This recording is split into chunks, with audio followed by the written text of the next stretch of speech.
Guys, it's the FedEx Cup final this week at the Tour Championship at Eastlake, Atlanta. And as exciting as that generally is, I think the biggest story now is who is going to make these Ryder Cup teams.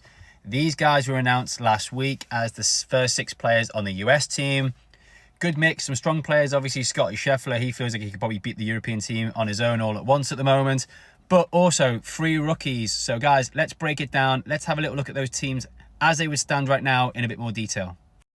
Okay guys, so the top 6 here, they've already qualified. Bryson obviously doing that through not even playing on the tour, playing on the Live Tour, not getting that many qualifying events to do it. He's done it mainly through the majors, so phenomenal effort off him. But even out of these top 6 here, we've got 3 rookies, Harris English, JJ Spawn and Russell Henley, straight away out of their top 6 guys. If you then pick the next 6 guys, again, you'd have Ben Griffin as a rookie and also Maverick McNeely. 2 great players, had great seasons, but they don't have any experience really playing at this sort of level. And I think at the moment, Team Europe, and I'll show you on the next page, is definitely looking a little bit stronger. Okay, so as it is currently, this is how the European team would look. You've got Rory, Bobby Mack, Tommy, Justin, a lot of guys banging form, playing really well. Tyrrell had a good season. Shane Lowry, pure class, former Open champion. Sepp's like top 6 at the moment, FedEx Cup.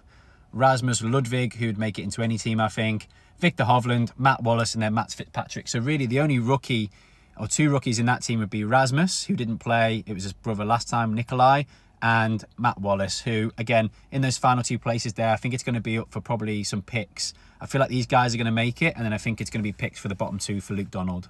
So tour to play for this week at the Tour Championships, and from 13 down, I would probably say to Sam Burns, these guys have all qualified for the Tour Championships, and it'll be interesting to see if they can rack up some points and break their way into that top 12 there. But guys, who do you fancy from this American lineup here to make it in or miss out from the previous list that I gave you right there? Sam Burns is banging form. Cameron Young only won a couple of weeks ago, so it's going to be interesting. Patrick Cantley would add a bit more form. But as I say, if you were to keep it as the top 12 for the American guys at the moment, they would have around 5 rookies, which is quite a lot going into even a home Ryder Cup, but a big Ryder Cup. These are the guys who are outside the top 12 automatic qualifiers at the moment for Team Europe. Marco won last week, and obviously with his distance, that would be a great asset to the team. But I think the one name would be John Rahman, 23rd place. He might get a pick depending on if he can show a bit more form out on Live in the meantime between now and when the team's picked at Wentworth. But guys, who do you think is going to make it from this European side here as well? And if the 12 do make it, the 12 against 12, we're going to have 2 rookies as opposed to 5. I think at the moment, Team Europe, and I might be biased, but we've got the upper hand here.